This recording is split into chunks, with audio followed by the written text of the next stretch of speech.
Good afternoon, everyone. Today, Maria Nucete, Anton Apostle, and myself will be sharing with you all our comparative study of the Philippines, Trinidad and Tobago, and the Netherlands. We hope that you enjoy, and please, if anyone has any questions at the end of the presentation, we would love to hear them. Before beginning, we would like to share with you briefly our presentation outline.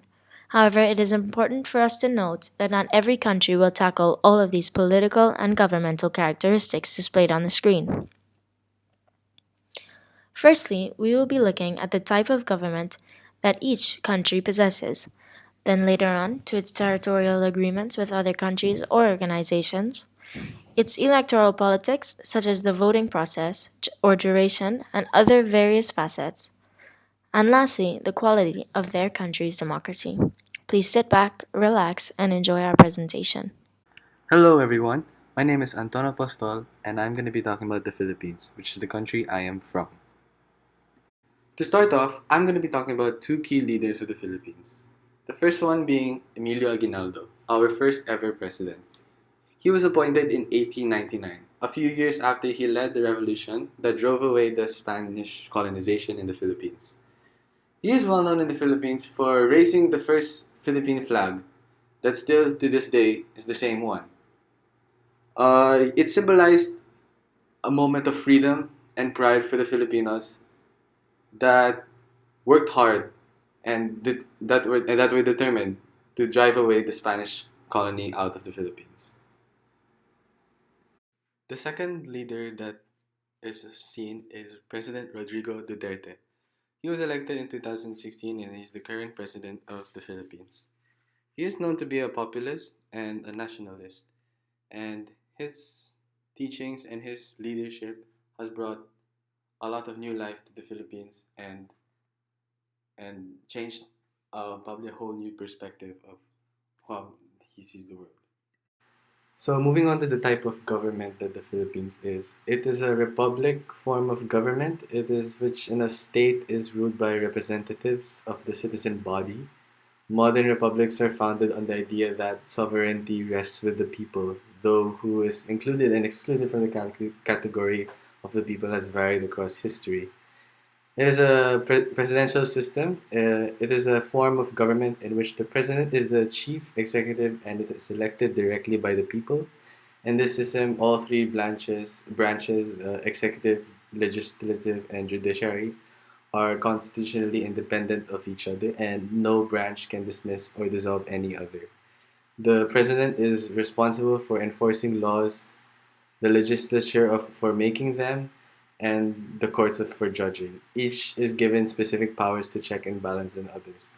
And it is also worth noting that it's very Americanized, as the Philippines was colonized by the Americans after the Spanish ruling during the late 80s. And if you recall, and the Americans colonized the Philippines shortly after in the early 1900s.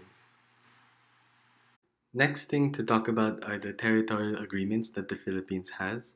It is important to note that the Philippines is an archipelago, so it's surrounded by water, so it does not have any land borders. So most territorial agreements are maritime related or sea related. One dispute that the Philippines is going on right now is the Spratly Islands dispute. It's an ongoing territorial dispute between China, Taiwan, Malaysia, the Philippines, and Vietnam concerning ownership of the Spratly Islands, a group of islands and associated maritime features located in the South China Sea. The dispute is characterized by a diplomatic stalemate and the employment of military pressure techniques, such as military occupation of dispute territory and the advancement of national territorial claims. According to the United Nations Convention on the Law of the Sea, countries can have a total of can extend their continental shelf up to 200 nautical miles off their shore, which the Philippines uh, claims because they claim 52 of these reefs or islands because of this United Nations Law of the Sea. But China implemented their nine dash line and resulted to Philippines only having 10 of them. In 2013, the Philippines instituted arbitral proceedings against the People's Republic of China in the Permanent Court of Arbitration. China rejected in return the Philippines' notification. The Philippines seeks clarification from the tribunal as to whether China's nine dash line can negate the Philippines' exclusive economic zone, as guaranteed under the United Nations Convention on the Law of the Sea, of which China is a signatory. The second dispute is the Borneo dispute, also known as the Sabah dispute. It is the territorial dispute between Malaysia and the Philippines over much of the eastern part of the state of Sabah, a territory known as North Borneo, prior to the formation of the Malaysian Federation. The Philippines, presenting itself as the successor state of the Sultanate of Sulu, retains a dormant claim on Sabah on the basis that the territory was only leased to the British North Borneo Company in 1878, with the sovereignty of the Sultanate and subsequently the Republic over the territory never have been relinquished. It is important to know that it was given to them because the Spanish went to the Philippines and colonized us in the 1500s. So it went to Malaysia for a while, and it is with Malaysia, but the Philippines wants it back. So it was claimed by them before the Spanish came. Lastly, about electoral politics in the Philippines.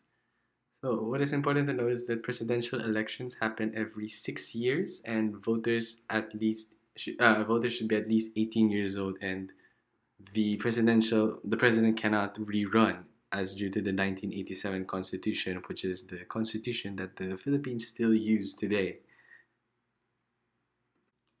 The constitution established a commission on elections that is empowered to supervise every aspect of campaigns and elections.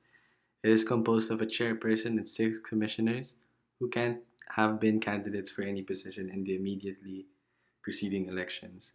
A majority of the commissioners must be lawyers and must be college educated. They are appointed by the president with the consent of the commission and appointments and serve a single 7-year term.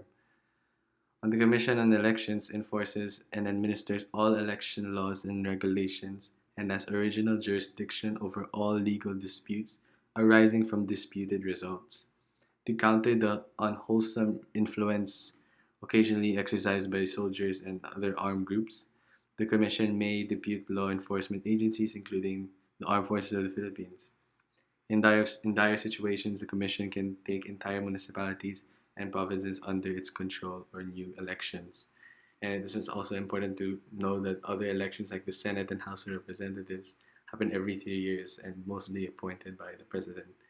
And with that, like these elections are held not just for national leadership, but also representation at the provincial and local levels, so that because there's a lot of poverty and there's a lot of poor people in the Philippines, and it is important to understand that these people have need to have a voice as well, especially when it comes to choosing their leaders in the country. So that's why we as a nation we decided to choose the democratic form of government like a republic and a presidential system who does electoral politics like this so that people have a voice as well. And that is all about the Philippines. And now I'll leave it up to Isabel Marie, who's going to talk about her country, Trinidad and Tobago. Hello again, everyone. Today I will be looking at my own country's politics, Trinidad and Tobago. Trinidad, just so that you guys can have an idea, is located at the southernmost tip of the Caribbean islands, and it is the wealthiest Caribbean island, and this is due to its grand natural oil reserve. And this plays quite an important role in the way that our government governs the country. So let us begin with the type of government that Trinidad has. We are a parliamentary democracy, and that can be described as, well, a parliamentary system that has a democratic form of government in which the party with the greatest representation in the parliament forms the government, and its leader becomes the prime minister or, in some cases, the chancellor. In the case of Trinidad, our head of government is Prime Minister Keith Rowley, who was elected in 2015 and is now up for re-elections this year. As later on, when we discuss the electoral policies of the country, we will see that the duration of the term is 5 years. However, we also do have a president, and her name is Paula May Week. However, as she is named the chief of state of the country, she can be described more as a figurehead rather than a key governmental player.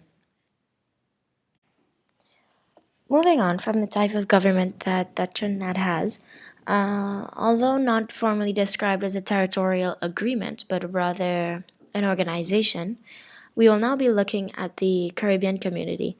And the Caribbean community, or more casually known as CARICOM, is one of Trinidad's most important assets. The Caribbean Community is an organization that was founded by Barbados, Jamaica, Guyana, and Trinidad and Tobago on August the 1st, 1973. And their headquarters is actually in Trinidad on our western coast. And it was founded to promote economic integration and cooperation, much like other organizations that are very similar. To make a comparison, obviously on a much smaller scale. However, CARICOM can be related to that of the EU and other regional organizations that are set out to achieve certain economic goals and social well-being. The organization now currently consists of 15 Caribbean nations and also dependencies. However, in addition to the community's full members, which are said 15, there are 5 associate members and 7 observers. The 5 associate members are Anguilla, Bermuda, the British Virgin Islands, the Cayman Islands, and Turks and Caicos. Trinidad gained independence. This is, sorry, just a side note that Trinidad gained independence from the British in 1962. So yes, and obviously the associate members, their role being British overseas territories is not fully established yet, as they haven't gained full independence, like Trinidad has, Guyana has, Jamaica has, and so on and so forth. While the observer states engage in at least one of CARICOM's technical committees. And this is very important for Trinidad, especially because with the oil reserve that I had mentioned previously, this allows, well, the economic flow through the Caribbeans to be facilitated. And for all of the other countries, with Trinidad being the richest in the Caribbean, well, it helps them. It helps them quite a bit having Trinidad in the community. Moving on now from the Caribbean community, we will be looking at formal territorial agreements. I have separated them into colors, and you guys will see why right now. So the first agreement that Trinidad saw was a few years after we gained independence, and these in black are UN agreements. So we have the Territorial Sea Act, the Continental Shelf Act, which they were done in the same year. And then almost 20 years later, the Continental Shelf Act was re-amended. And then later on in 1988, the Archipelagic Baselines of Trinidad and Tobago. Right, so here in red, we have agreements that are done or were done, performed between the government of Trinidad and Tobago and the government of the Republic of Venezuela on both of them in 1989 and 1991 on the delimitation of marine and submarine areas. Venezuela is one of Trinidad's largest trading partners, if not the largest. And this is due to the relationship that they have based on the oil and gas industry. Venezuela is one of the wealthiest countries when it comes to the oil and gas reserve that they have, as well as for Trinidad's size. As I said before, we are very lucky to have the industry that we have for such a small country with a population of only 1.3 million people, which is obviously not the case with Venezuela, as they have a very large population. But between these two very oil-rich countries, this makes room for endless trade. Then later on, in 2004, We have another UN agreement that was the geographical coordinates of points used for determining, again, the archipelagic baselines of Trinidad and Tobago. And lastly, as we can see, in 2006, we have in blue, and that is because it was an agreement done between the government of Trinidad and the government of Barbados. And even though Barbados is a part of the Caribbean community, this agreement on the tribunal constituted pursuant to Article 287 of the United Nations Convention on the Law of the Sea was just done between Barbados and Trinidad. Now, let us take a look at the electoral politics of the country. So, first of all, apart from the general elections that we have, we can look at the municipal government, and there is no provincial level of government in Trinidad and Tobago, and well, this is due mainly to the size of the country. It's very small. Instead, there are 14 municipal corporations that form the local administration, and these municipal corporations each have an elected council made up of councillors and aldermen. Councillors are directly elected by voters and local government elections, while aldermen are elected by said councillors. So, term duration in general across the country is 5 years. The Prime Minister, Senate, and House of Representatives, a maximum of 5 years. As we said earlier with the Prime Minister Keith Rowley, his time is now coming up in 2020 as he was elected in 2015. And this is years from the formation of the government, while the aldermen and councillors have a duration of 3 years. As we can see on the right is a little graph of the election polls as they stand right now. So PNM is the party that our current Prime Minister is a part of, and they are currently winning 53.1% of the votes, and that is referring to seats, while the UNC, who is in general and has been throughout history their largest competitor, has 40.7 votes, but 40.7%, while COP or COP has 6.2%. The before the Prime Minister Keith Rowley was in power, the UNC was in power, and Trinidad has a reputation, a bit of just switching between these two political parties. Normally, when I say normally, I mean history has shown that most of the presidents do run a double term, a back-to-back term, meaning they are re-elected.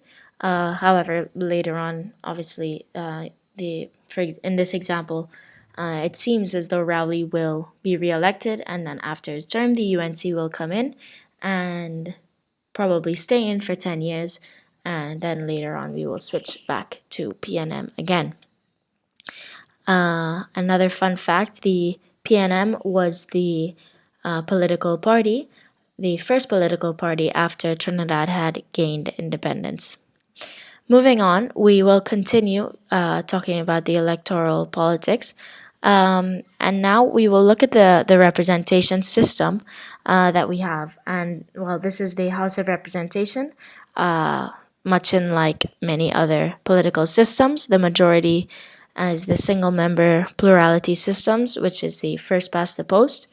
And then later on, we have the electoral constituency. With the House of Representatives are 41 single member constituencies, and then later on we have our same graph as on the other slide. Now, after looking at the electoral politics, we are going to just take a quick glance at the democratic quality of the country. Now, before looking at the statistics, which we have up here on the screen, personally, being a citizen of the country, I can say just off of the top of my head that the quality is not high. And this is due to the corruption in the country.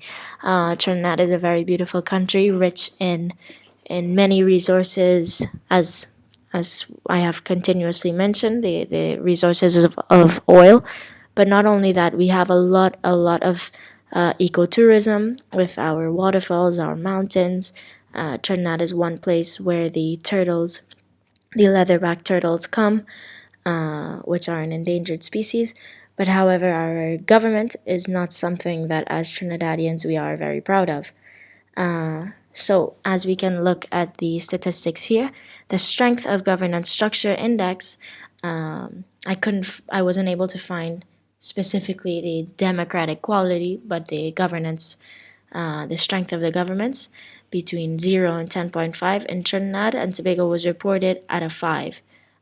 In 2016, this was the latest report, and here we can see the World Bank graph that throughout 2014 and 2016 it has stayed at a 5, and we can use this graph to assume that to assume, and also what I have seen in my experience, that although through the changes of parties between the UNC and the PNM, nothing really changes, and often people in Trinidad just vote for the the new party because they want to change, knowing that, however, the possibility of it bringing change is very limited.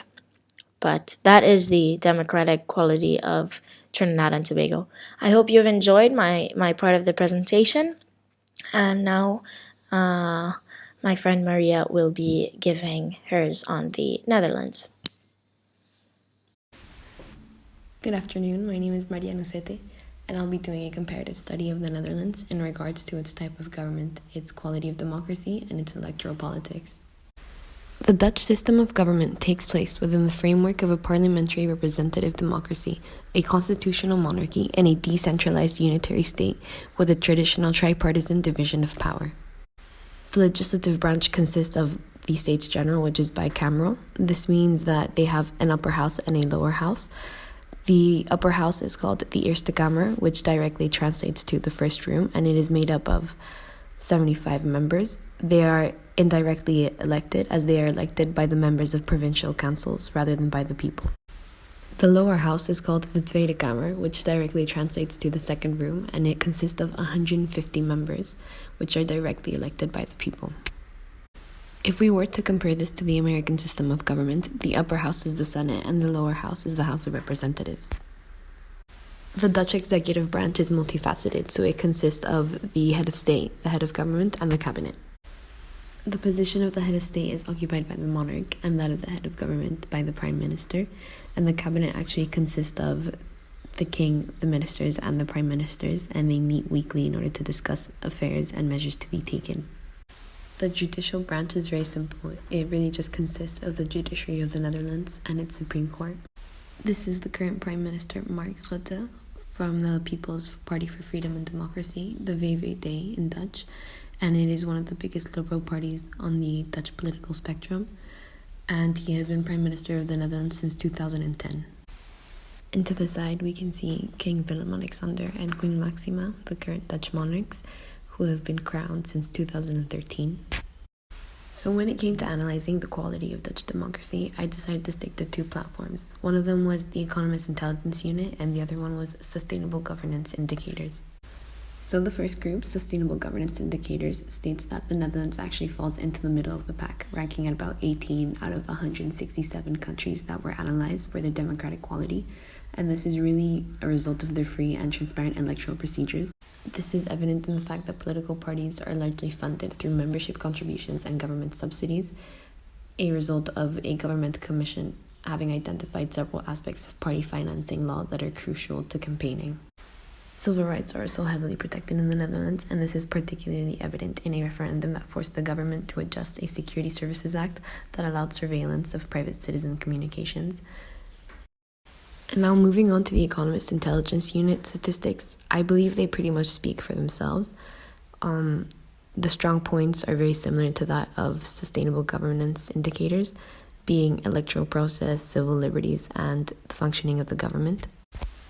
However, the Economist Intelligence Unit actually gives higher rankings to Dutch democratic quality, So the overall score is of 8.89, almost at 9 out of 10, and they place them as the 11th democracy in the world, which is significantly higher than SGI, which I believe placed them at the 18th democracy.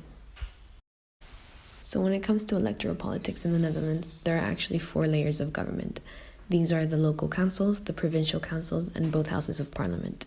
And today, I'm only going to be focusing on the electoral procedure in the houses of parliament, as I believe that's the center of decision-making in Dutch politics. When it comes to the election of parliament, surprisingly, the Netherlands isn't divided by its provinces. It is actually a single nationwide constituency, which is elected by proportional representation. And this means that any party that wins 0.67% of the national vote is assured a seat. Both houses of parliament serve a term of 4 years. However, the lower house is directly elected by the people, and the upper house is elected by the provincial councils. Therefore, it is indirectly elected. Like in most proportional representation systems, a list of candidates is created, and the party leader usually sits at the top of the list. However, in the Netherlands, the last name on the list is usually the name of a celebrity or a well-known face who is willing to show their support for the party. Although dozens of parties may appear on the ballot paper, only those beating the electoral quota will end up with an MP. This is calculated by dividing the overall number of votes cast by 150. And the important thing about water board elections is that they're not exclusively for Dutch citizens, so as long as you are over the age of 18 and a legal resident in the Netherlands, you also get to participate in the water board elections.